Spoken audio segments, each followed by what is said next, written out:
একদিন বন জঙ্গলের ভেতর খুব গরম পড়েছে। সব প্রাণীরা গাছের ছায়ায় বিশ্রাম নিচ্ছে।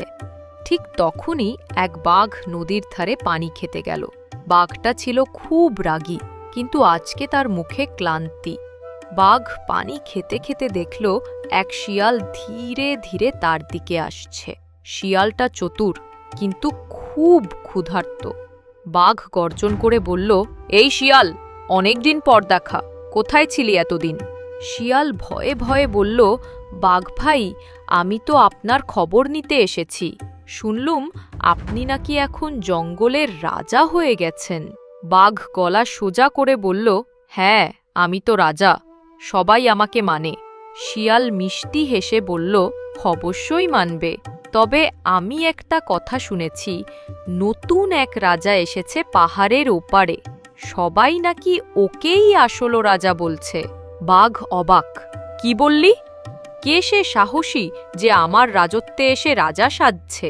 শিয়াল চোখ বড় বড় করে বলল, আমি নিজে দেখিনি, তবে শুনেছি সে বাঘের থেকেও বড়।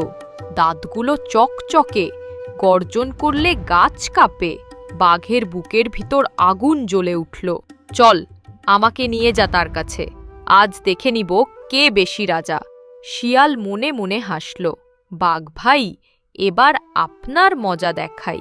শিয়াল বাঘটাকে নিয়ে চলল পাহাড়ের দিকে। পথে পথে বলছে, ভয় পাবেন না কিন্তু, রাজা অনেক শক্তিশালী। অবশেষে তারা পৌঁছালে এক বড় পাথরের কাছে। পাথরের নিচে ছিল একটা গভীর কুয়ো, আর সেই কি কুয়োর ভিতরে জলের প্রতিবিম্বে বাঘের নিজের মুখই দেখা যাচ্ছিল। শিয়াল চুপি চুপি বলল, এই যে, ও দেখুন, আপনার সেই প্রতিদ্বন্দ্বী রাজা।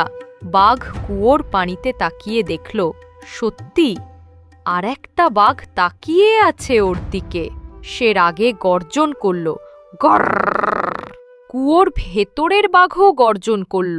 বাঘ ভাবল, এই বাঘটা সাহসী, আমার মতোই শক্তিশালী। রাগে সে ঝাঁপ দিল কুয়োর ভিতর। থপাং! বাঘ পড়ে গেল পানিতে। শিয়াল হেসে উঠল, হাহাহা, এভাবেই বড় বড় রাজারাও নিজের রাগে হার মানে। শিয়াল শান্তভাবে বলল, বুদ্ধি না থাকলে শক্তি দিয়ে জয় হয় না বাঘ ভাই। তারপর সে ধীরে ধীরে জঙ্গলের দিকে চলে গেল। আর বাঘ কুয়োর ভেতর থেকে কাঁপা কাঁপা গলায় বলল, বুদ্ধি সত্যিই বড় জিনিস। এবার থেকে আগে ভাবব, পরে গর্জন করব।